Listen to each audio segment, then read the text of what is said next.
Hey, what's going on with y'all good people? I want to welcome you to the Melanated Travelers Podcast, the podcast that shatters stereotypes that takes you on a captivating journey through the eyes of people of color as they explore the world.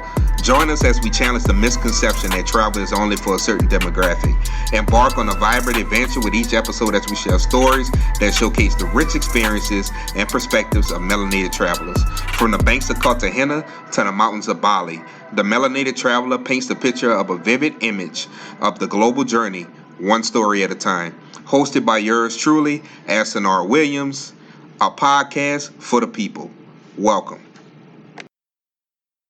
Hey, what's going on, y'all? I want to welcome y'all to the Melanated Travelers Podcast. But before we get started, it's a few things that I would like for y'all to do. If y'all have been vibing with the podcast so far and have been enjoying the episodes, please be sure to write us a review. And if you'll leave your social handles, I'll be sure to give you a shout out on the show and also on Instagram and all social handles. But I want to welcome y'all to the Melanated Travelers Podcast, episode number 5. I have an amazing guest in the building. I have KJ here. KJ, say hello to everybody. Hello, everyone. How are you? Great. So just to give y'all a little background on KJ, she's an educator. She currently runs, and she's also a content creator, and we'll dive deeper in that. She also has a blog and also has a podcast. And what's that podcast called again? It is called Loves Teaching Will Travel. Loves teaching will travel. Loves teaching will travel. Y'all heard that, and I'll make sure to have our information in the show notes, on the podcast and also on YouTube as well. So, I mean, let's just get it started. First of all, you've been traveling all over the world. Share some of the amazing destinations you've been to so far. Well, Finland, Italy, Spain, Canada, London. I've been a couple places in Europe. Okay, Europe. So that leads me to my point. So I've had guests on in the past that have not per se in certain areas of Europe have not had a good experience, to be honest with you. So I want to hear your experience in Europe. Some of the places where you've been that probably surprised you, and also some places maybe you felt uncomfortable, or if you felt uncomfortable at all in any parts of Europe. Every time I've gone, whether I've gone solo with my family, I've always felt comfortable. I've had so many amazing experiences. My first solo trip was actually in Iceland, and I can say hands down, it is probably one of the safest countries you'll ever be, even as a Black woman. I think that there are some people who go to places and they experience some negativity, but I've had nothing but positive experiences. And I find that even in places like Finland, where you don't see that much diversity, like the people are so welcoming. I mean, like they don't bother you. Like no one bothers you. They're not even thinking about you. So I've had like nothing but good experiences. Okay, so you brought up Finland. So like I've noticed that Finland is starting to catch some popularity. I know I have some friends from the past that did some abroad here while I was in high school. They're from Finland. So you're starting to see a lot more creators flocking that way. What drew you to Finland as the first like solo travel place that you decided to go? Because normally most people go to Mexico, South America, but you went to Finland. So it was actually a work trip. The first trip was a work trip. We went as a group, Okay. and you get time to go off on your own. And I was like, okay, it's really, really quiet. It's safe, easy to get around. And I was like, okay, I think I'd like to come back again. Went back a second time, went back a third time. And every time I've gone back, I've always just felt comfortable, safe, just like it's one of those places that you feel you can go to and have like not even a care in the world. It is definitely one of those places where you just no stress, no fuss. You just go mind your business. They mind their bit, like they literally mind their business. And there if you need help with anything, you're looking for something, people are willing to help you, and I like that. But outside of that, they mind their business. They're not worried about you. They go about their business, you go about your business, and everybody's happy and content, and I've never had an issue there. Wow. Okay. So the visa process there, is it pretty the processing to get into the country. Um, maybe share some tactics with some of the listeners and viewers about how to navigate through that country. It seems like geographically everything is spread out. Is spread out amongst the country. Like, how did you go about navigating through that? So, with respect to Finland, if you're a US citizen, you can definitely go there as with every other country in Europe. You know, you have your passport, you have valid passport, you're good to go. I'm not sure what things are going to be like with the upcoming changes where you do have to pay a bit of a fee. I know people have been Mhm. hearing about that, but I haven't experienced any issues with getting in the country. You know, got my ticket, went, and I was pretty good. Okay. So you went. So no uno dos tres. So you went 3 times to Finland so far. Yep, 3 times. Wow. Wow. Yeah, So yeah. tell us some of the, I guess, historic three trifecta in Finland, yo. So it gotta be dope, man. Y'all listening to this, add Finland to your list. Let's share some of the historical landmarks that you visited, some attractions, some tourist attraction, and maybe some things that's not on the list as tourist attractions that you experienced there. So, in all honesty, I've only been in the Helsinki area. I'm curious about going to Tampere. I'm curious about going to Turku and going further to Lapland. It's pretty easy getting around the country. Helsinki wise, easy to navigate. Hop on a train, hop on a bus, hop on a tram.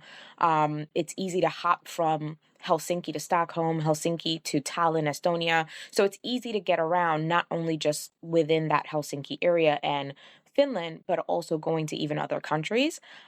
Some of the things I enjoy is the harbor. The food is spectacular. If you love salmon, you love seafood, that's your place. I've never tasted seafood like this outside of my own my own home country where I was born. I've never tasted seafood like this. The seafood is good. And I'm from a Caribbean country. I'm from Antigua. The seafood is good in Finland. Like it's spectacular. So I think one of the things people can definitely be drawn to there is the amazing food.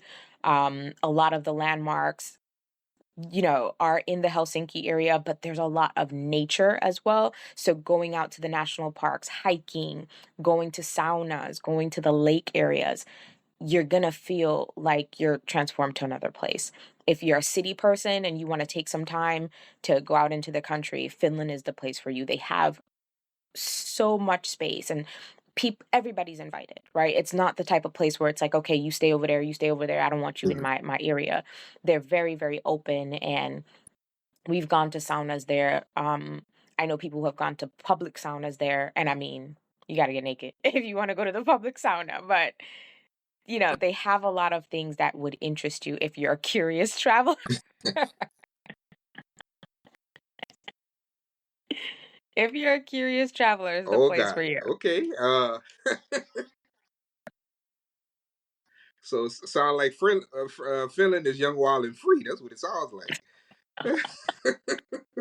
No, but it's Oh some my old God. people. It's some old Okay. people in them Okay. saunas too. It's some old people in them saunas too. It's everybody. It's Oh Lord everybody. have mercy. Uh, It's not the everybody. It's Grannies. Not the everybody. Grannies and the Popars. Yep, they be in the saunas too. It's Wow. everybody. Wow.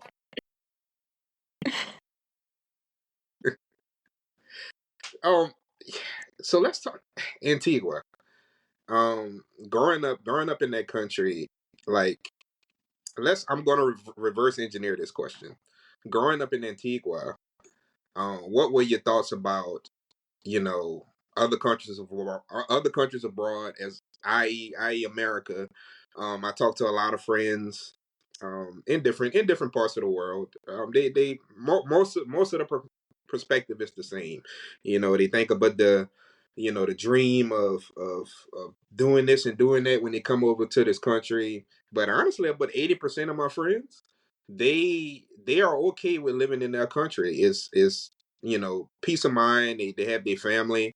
Um, just the flexibility and the thought process. So just kind of walk us through, like, your childhood in Antigua. How was it? Some things people should know about your beautiful country, because a lot of Oh, people, in America, they'll shoot to Jamaica, they'll shoot to, Carnival comes up, they'll shoot to Trinidad and Tobago, and they like skip all these other countries that are so amazing. So I just want to spend some time just on that, just you talking about how amazing your country is. it is absolutely amazing. It's one of the most beautiful places you will ever see in your life. I came to the US when I was 8, so most of, my early childhood was spent in Antigua. I love it, miss it. I've gone there several times, since. I think we were there in May. We went last May. We were there December before that. So I go back home often. It's a treasure. It's a treasure. There's a different perspective now than in the early 90s, when my parents brought me to the US. I think back then it was okay, go to the US, there's opportunities, there's more there. And now everybody's going back home. So because there's so much Yeah. there. There's a certain peace of mind, everything is more slowed down, like the hustle and bustle. It's like coming here, back in the 90s, it's like, yes, come to US, come to New York, live the dream, and there's a lot there, but you realize over time you're just working and working and working, and like, what is there? What is there? There's no real life, right?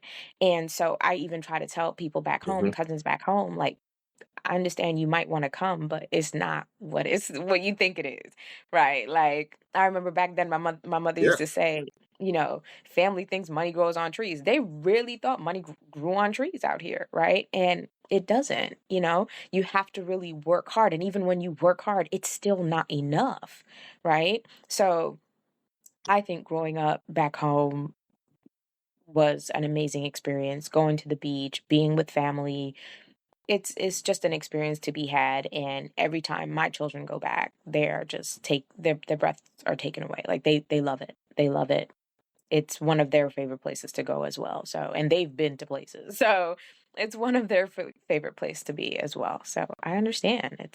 It's hard when you think about how families do work hard to get here and migrate and live that immigrant life and struggle. They want to make sure their kids are taken care of. But when you look at the bigger picture, you really have to evaluate why, why, right? If you're going to come here, you better have a purpose, get it done, and do what you got to do, because there's a lot of struggle to be had coming to the US. Like, it's not all roses. Money does not grow on trees. Yeah. And I've seen firsthand people who come and work and work and work, and there's just no stopping.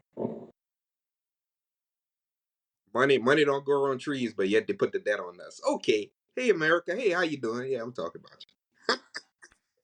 So let's talk about, more about your country. So, like, give the viewers and the listeners some key places to check out in your country.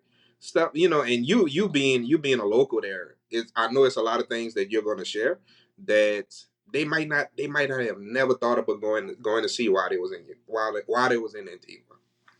Well, first and foremost, there's a lot to do in the capital, which is St. John's. But outside of the capital, I mean, you've got beaches like Pigeon Point in English Harbor. You've got Dickinson Bay area. I know people might show up and they're like, oh, hey, there's Sandals. There's a lot of places next door to Sandals on that same stretch of beach that is just as magnificent and thousands of dollars less. And you get, Hmm. a lot of good Wow. food and a lot of good experiences for less. Um, make sure that you're spending time going to local businesses, eating from, the people. There's a stadium called Viv Richards Stadium. He was one of our most prolific cricket players, and he was honored with having his own stadium, and there are people who have food there. My uncle, he has a restaurant there. So there's a lot to do, a lot of local restaurants, a lot of local chefs who have worked in five-star restaurants and taken their talents back home to work and serve the people. And I think it's important for you, for your listeners to really check out what the people are doing whether it's the food stands or going to different places like Viv Richards Stadium to really experience the local food and experience some of what we have to offer. Go to a cricket match, right? Just experience some of the beauty of the island. Wow. There's even, I know Yeah. there's zip lining on the other side of the island near English Harbor, where there's an area called Fig Tree Drive.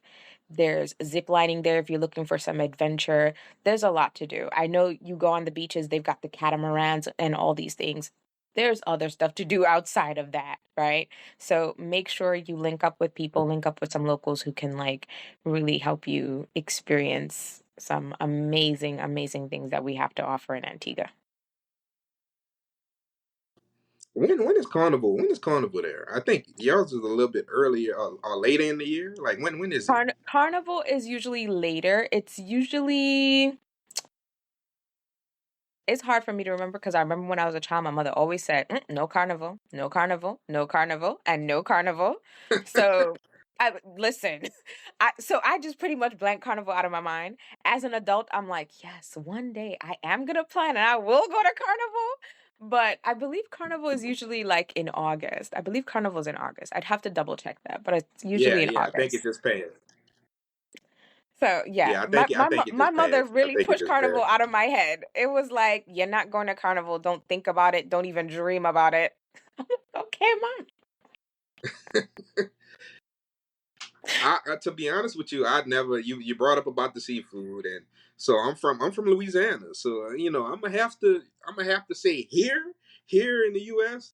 we have the best seafood. I'm just saying, I wouldn't necessarily say the reason why I brought up about Antigua is because the Caribbean islands, and during that time the Caribbean islands, the Creoles, the Morenos all migrated to Louisiana. So it's a mix of so many different cultures: African culture, Caribbean culture. So love the seafood here. New Orleans is like the number one tourist city here. But speaking about carnival, have you been to our carnival here? Have you been to Mardi Gras? I have been dreaming of going to Mardi Gras for so long. Even this year, I was like, okay, I got to think about what to do because last year when we had spring break from work, I went to London and Barcelona, and I'm like, okay, this year I'm gonna go to New Orleans. I'm going to New Orleans. Did I make it? No. So I'm coming.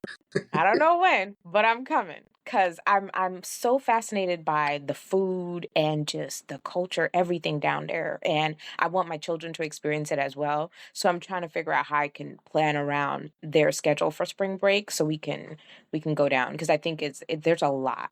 There's a lot, and I'm so curious. I'm a very curious person, and I want to know all of Yeah, it. it is. It is. Just a few things for you to try is, famous dishes, gumbo, any type of etouffee. Etouffee is like a stew. Crawfish etouffee, shrimp etouffee, fettuccine. Just so many different amazing cultures. But speaking about food, any of these countries that you've been to, like the food, like you talked about the seafood in Finland. No, in Antigua. I'm sorry. And let's talk about some amazing dishes that you tried and some that you were curious about that it may have looked weird on the plate, but it actually tastes pretty good. Like share some of those stories Hmm. Of any place that I've been or just Antigua? of it. Oh, you can start off with Antigua. You can start off with that. There's a lot to eat in Antigua. I mean, from dukana, sawfish, red snapper, fungi. I mean, we've got food like you can't believe. Like we've got food. We've got good food. If you like conch, I got the conch shell somewhere here. If you like conch, there's conch soup, conch fritters. I mean, they've made everything out of conch at this point. I'm not a fan of the texture, but the sauce is usually right. So I can't complain, right? If you're not Hmm. a fan of rubbery textures, I don't know if it's for you. If you're a calamari person, it might work out. But you've got to try the conch, try the fungi, try the dukana, try the sawfish, try any type of stuffed lobster. I mean, my uncle makes a mean stuffed lobster. mean stuffed lobster. So you go to Antigua, I mean, just try everything. Try everything, cause you're gonna be satisfied for I'm gonna sure. have to check out. I'm gonna have to check out your uncle restaurant. What's the name of it? You know, he gave me the restaurant last time I was there, and I keep forgetting. But his name is Twos. So if you go Oh, there, he ask gonna he. anybody Oh, for if he ever Twos. listen to this, he gonna be upset.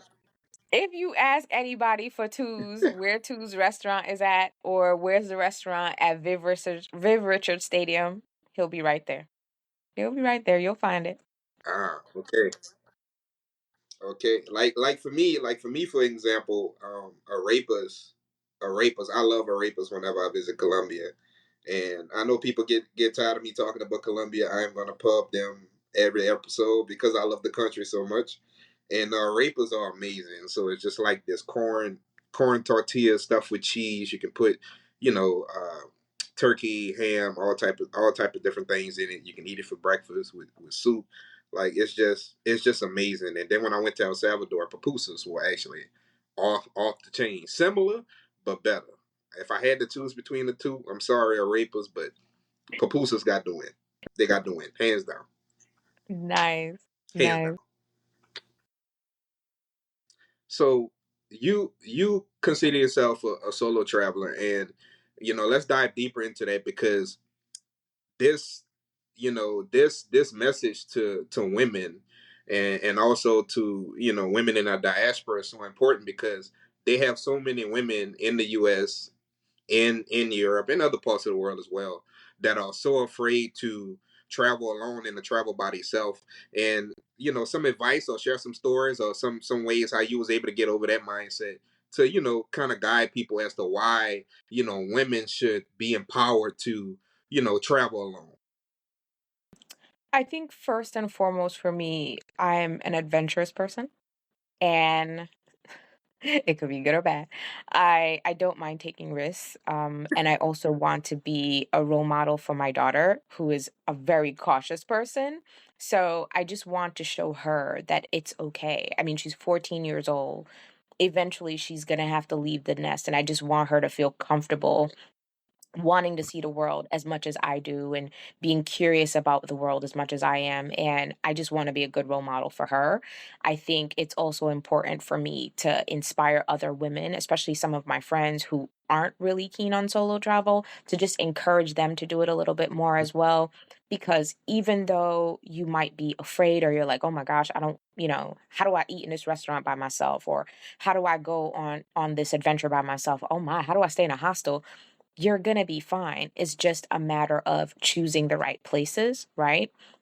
Making sure you do your homework and just making sure that when you do go, you are open to connecting with people. Be mindful, you're not going to talk to everybody, but just make sure you're being mindful that it's okay to talk to people. It's okay to connect with people. Because I notice sometimes when you go on trips with whether it's family or girlfriends, you're not really open to meeting new people, right? But when you go by yourself, there are people who are willing to talk to you, connect with you, and you start building a connection with more people within the world. And I think that's what we need in this life, right?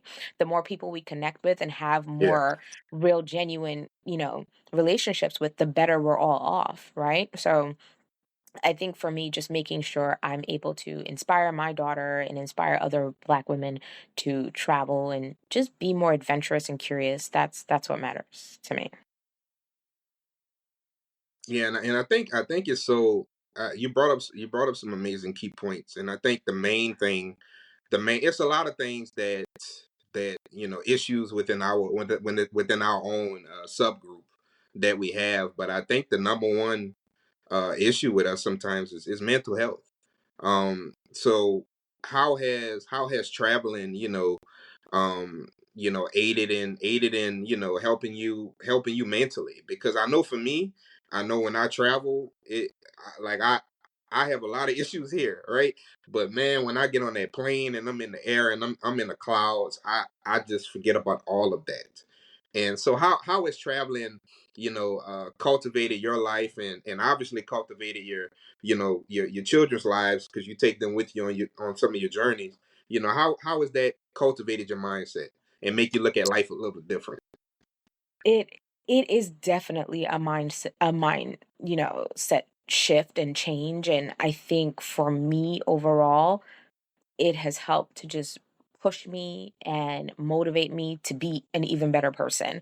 I feel that if there are strangers who are willing to help you and support you and do things for you, why can't you do the same when you're back home? Right. And so that's what has pushed me in a way and helped me mentally, that even when I'm going through some things back home, I'm always in that mindset of you're blessed, right? You're good. You're able to live a certain life and do certain things and help certain people and support certain people the way others have done for you.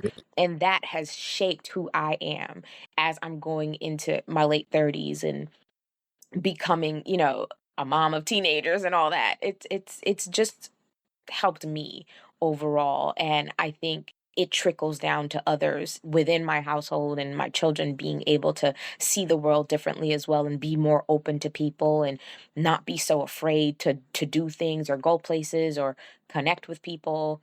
They are both creatives, they're both artists, and I feel like them being able to travel has also influenced this within them, that they're able to just pretty much be who they want to be. And I feel good about that within them.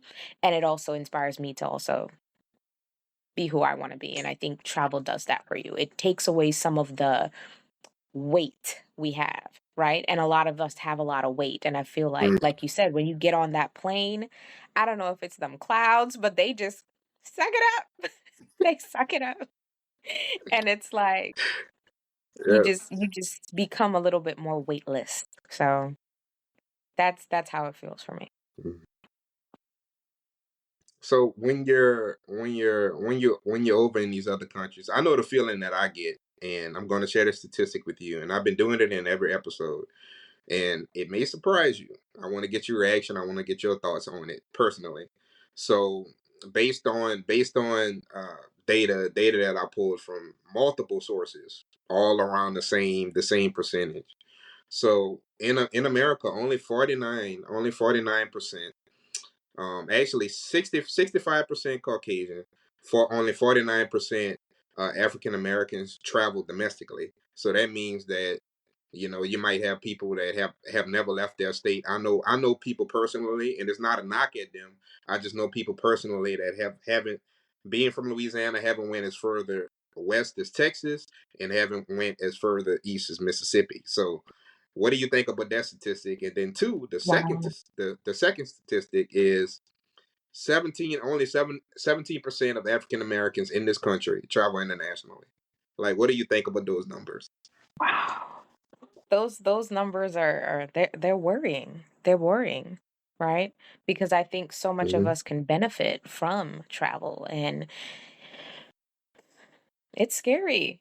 It's scary to think that that's what the numbers are looking like, right? And I tell my children all the time, like, Yeah, they're so fortunate. They're so fortunate to be able to have the opportunity to travel. And when you hear those numbers, I'm like, yeah, these kids are really, really fortunate, right? Like that's yeah. sad. That's sad to hear.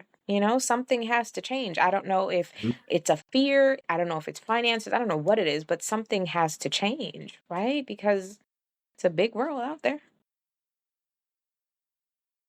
I think a part of it is the media. It's the Matrix. It's America. It's the news. It's the paint the fear of everything. When you turn on the news, everything is fear, fear, fear, fear. It just really binds you and constrains you to the point. Like, I just recently started traveling. I shared that on the previous episode. I just recently started traveling, and the biggest regret that I ever had was not doing it sooner. I allowed so many things to get into my head, coming from a small town in GRAMERCY, Louisiana, very small town, 20, 25 miles away, out on the outskirts of New Orleans and Baton Rouge. And I just was, I don't know, it's just a mindset. I think a part of it is mindset. And I think too, financially as well, wealth. We just got into the wealth game, and a lot of concepts that have been presentable to other ethnic groups um have, they had that information at their fingertips at birth. So, it's slightly different. Which leads me to my next point. So what are some ways that You find travel deals, any apps that you like to use, your go-to apps that you use to find deals, or when you're in these countries to set up tours and to set up different services outside of the country. What are some of your go-to apps that you use? Maybe some ways that you save as well, and I'll share my thought process behind that too as well. All right. Sorry, I had to get my charger. My phone was dying. I like using Booking. Booking is definitely one of my number one sites to use. I definitely am one to check reviews. I will be on TripAdvisor and every place else to be looking for what is not the place to go to, what's not looking right, where's not safe. I also like using Viator. So I do cooking classes when I go to certain countries, and Viator is one of the sites that I go to set up cooking classes. So Viator for activities, Booking for hotels, flights. I usually like get on to Google Flights and just look at prices, seeing where prices are at, and then I'll go to the specific airline to book my flight. Um, for me, it's worked better to book my flight specifically through a certain airline. I know there are people who have other travel hacks and they hack it. They hack it. Yeah. I'm not there yet. I'm not there yet. I just try to go through Google Flights, see, what prices are looking like, and then just book through the specific airline. I uh I dedicate myself to a certain airline. Honestly, um, I made a few reels, but that I'll be posting that soon. But my go-to airlines are American Airlines and Spirit. I fly them faithfully because the country that I love so much, Colombia, is so easy to just hop on a plane that's painted in yellow with black lettering and head over to these cities. Some people have some perceptions of it. It's perfectly fine, but the reason why I keep bringing that up, y'all, is because it's very important for you to dedicate yourself to some type of airline. The reason why you accumulate points, or i.e. miles, in some of these different airlines, and that you're able to travel for a very affordable price. Like, for instance, soon I'll be going to Cali, Colombia. Right, I'm flying Spirit. I'm going to Cali, Colombia, and the day that I'm going, I only have to use 8,900. I'm sorry, 8,900 points, and with taxes, I only have to pay $45. For one ticket. So to me, dedicating to a certain airline, but like I said, everybody is different. Some other apps that y'all may not be aware of are Skyscanner. Skyscanner is another good app. If you want to go to the more budget-friendly airlines like Spirit, Avianca, Latham, depending on where you're at in the country, Frontier, so some other airlines that you can check out as well. A lot of people use Skiplag. That's another website. Basically, what Skiplag is that, you know, basically your layover, wherever you're going to, your layover is actually your destination. So you're actually cutting the price in half. Right? The airlines are trying to ban it right now. So guys, y'all need to use it. Y'all need to use it before they find a way to cancel to cancel that business. It's called Skip Lag. So y'all check that out. Some other ways that you may not have known is that a lot of these different companies have a pay now platform to where it's not with your credit, but you can actually put a card on file to where it takes out a certain percentage. Every 2 weeks it'll take it out. Airbnb has the same play whenever you're doing Airbnbs and those type of things. So I just wanted to take that time just to share that with the viewers and the listeners about some ways that you can find the sweet spot and find the deals. So let's break the myth about this, y'all. So I am currently I have a small group of friends, and one thing that people will not do to me is Houston, Miami, and Vegas me to death. And the reason why I say that is because that those flights to these cities, you can get a cheaper flight going overseas, depending on where you're going. You can get a cheaper flight overseas and go see the world, y'all. And for the life of me, I don't understand that. I know. I know. I know. Um, I'm here with you 100% with the not doing the Miami, Houston, Vegas thing. Um, I honestly feel like I do need to see more of the US because when was it? April, I visited Columbus, Ohio, another work trip, and I was actually surprised. I did not realize that they had, it wasn't just tumbleweeds rolling in the street. And I feel like they make it so hard for us because the tickets are so high. They really do. I could have definitely went to Mm-hmm. Spain with the price of the ticket to Columbus. And it's disturbing. It's Yeah, really yeah, that's why disturbing. I'm saying it. Yeah, It doesn't incentivize us, right? You could literally, like you said, hop on a flight to Colombia for less. I mean, significantly less. There's something wrong with that. There's something seriously wrong with that. yeah, So I understand where you're coming from. I yeah, really yeah. do. I'm gonna share something with you that might surprise you. I never, domestically or internationally, I never book round trip tickets. Never, ever, one way. I feel like you come out somewhere. You come out so much better, guys. So I'm sharing this. This is a travel hack, okay? This is a travel hack. If you book one ways, I want you to go on Google Flights right now. Those who are listening and those who are watching, whenever you get the time, go check out Google Flights. It's pretty easy. So if you go on the Explore page, right?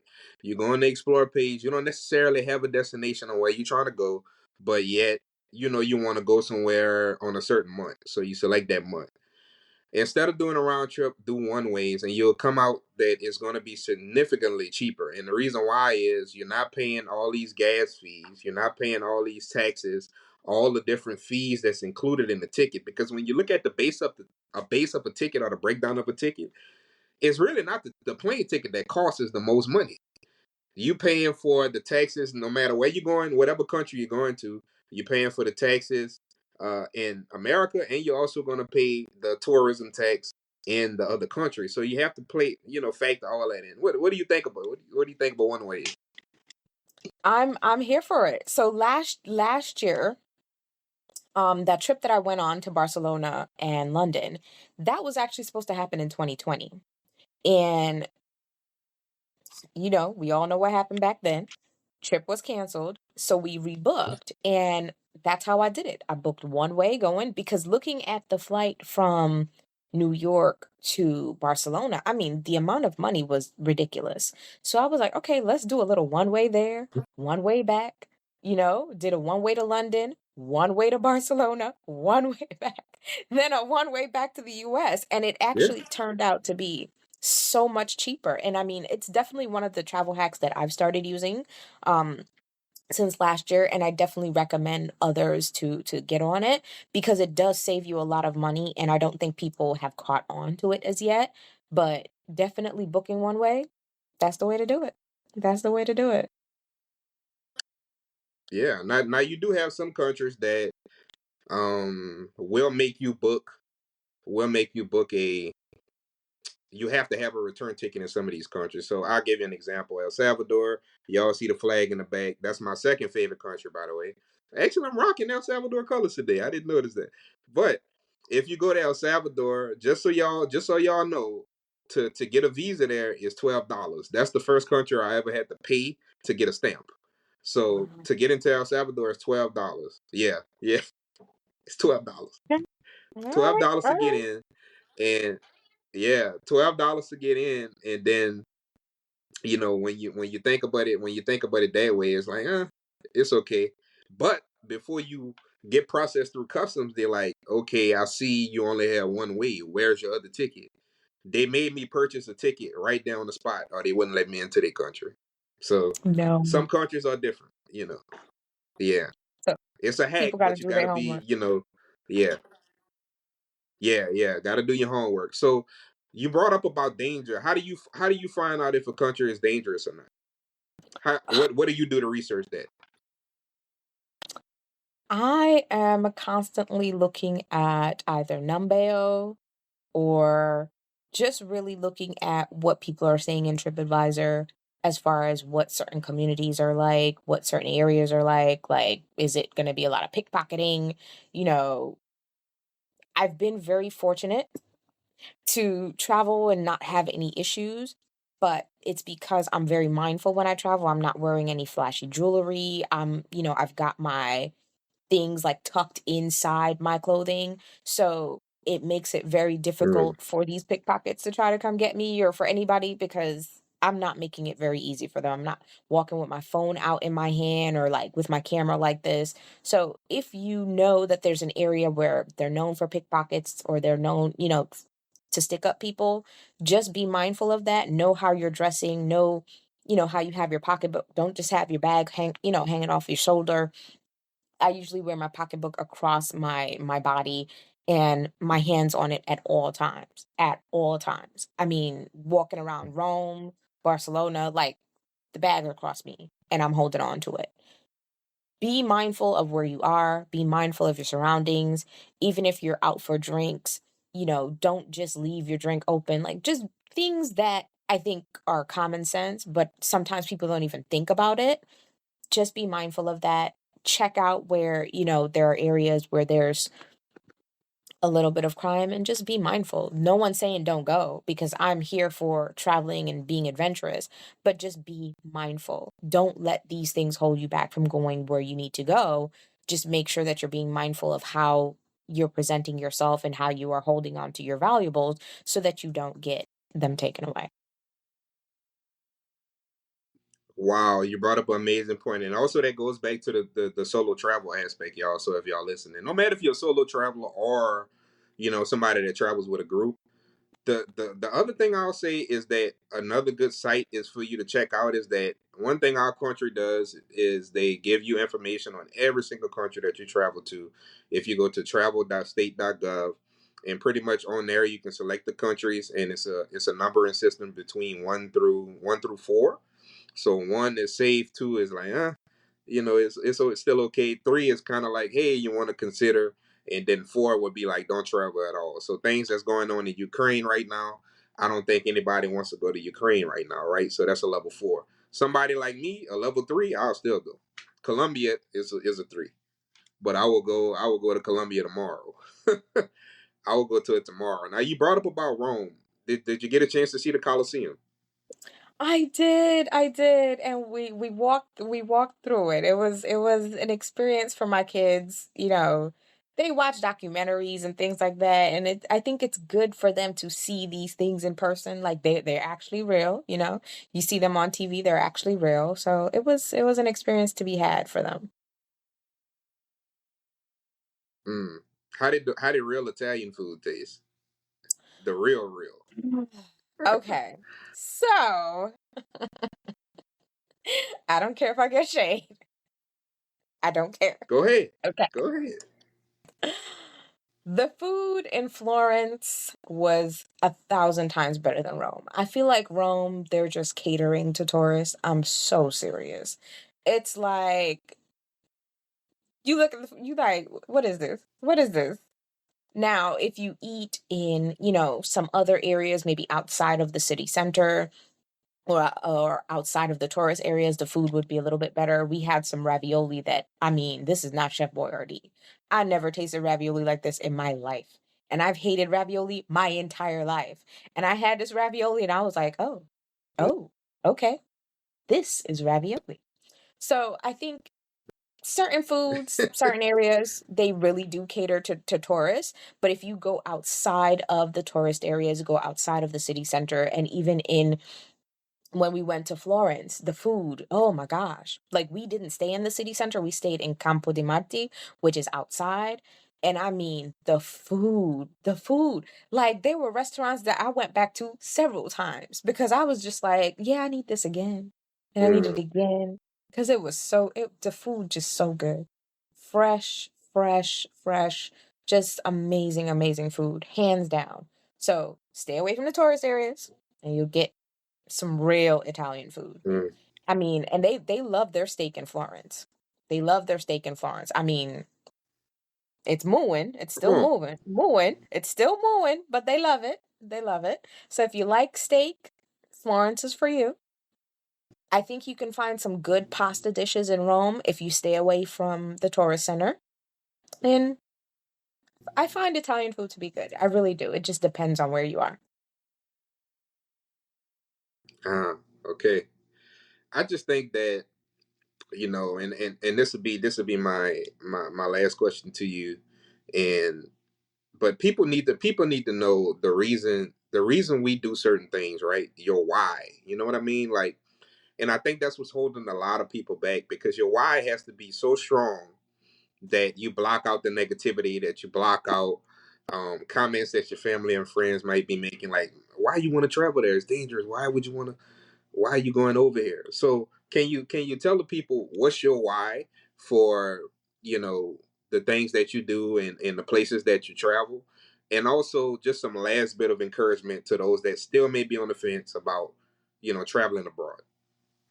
So, my why definitely comes from being the type of person who wants to be better, see better, do better in this life. And I feel that by traveling, it makes me more whole, more complete.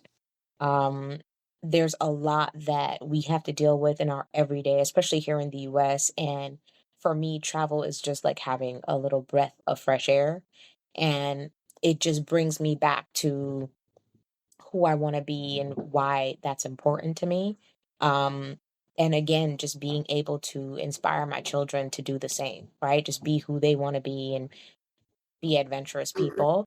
My words of encouragement has to definitely be just do it, right? I know you might have family telling you, where are you going? Why are you doing that?